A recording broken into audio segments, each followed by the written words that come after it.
आज का सवाल फिजिक्स का एक वेरी यूजफुल आइडिया है। थ्रस्ट और प्रेशर को हम डेली लाइफ से कनेक्ट करके समझेंगे ताकि कॉन्सेप्ट बिल्कुल क्लियर हो जाए। Let's use a simple diagram to make the relationship easier to see. सबसे पहले थ्रस्ट समझते हैं। जब कोई फोर्स किसी सरफेस पर सीधा यानी परपेंडिकुलर डायरेक्शन में लगता है, उस फोर्स को हम थ्रस्ट कहते हैं। ये डायरेक्शन वाली बात इंपॉर्टेंट है क्योंकि प्रेशर सरफेस के नॉर्मल फोर्स से ही डिफाइन होता है। थ्रस्ट को हम फोर्स की तरह ही मेजर करते हैं, इसीलिए इसका यूनिट भी न्यूटन होता है।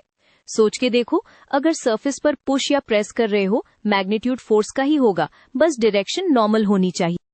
ये परपेंडिकुलर फोर्स दिखाता है और वही थ्रस्ट बन जाता है। अब प्रेशर का आइडिया आता है। प्रेशर बेसिकली बताता है कि सेम थ्रस्ट कितने एरिया पर स्प्रेड हो रहा है।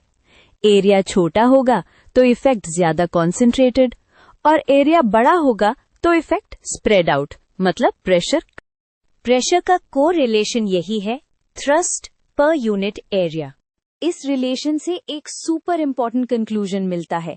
अगर थ्रस्ट सेम रहे तो एरिया बढ़ाने से प्रेशर घटेगा और एरिया घटाने से प्रेशर बढ़ेगा। ये चेक करने का इजी वे, डिनोमिनेटर एरिया बड़ा तो overall value smaller. Daily life examples अब तुम्हें इंस्टेंटली याद रहेंगे। नाइफ की एज शार्प होती है, एरिया टाइनी होता है, इसीलिए सेम पुश से प्रेशर बड़ा बन जाता है और कटिंग इजी हो जाती है। इसी तरह नेल या पिन का टिप छोटा तो प्रेशर ज्यादा, इसीलिए वुड में इजीली घुस जाता है। अब ऑपोजिट केस देखो। स्नोशूज या कैमल के ब्रॉड फीट का एरिया बड़ा होता है, इसलिए प्रेशर कम होता है और वो स्नो या सैंड में इतना नहीं धंसते। स्कूल बैग के वाइड स्ट्रैप्स भी सेम रीजन से शोल्डर्स पर प्रेशर रिड्यूस करते हैं।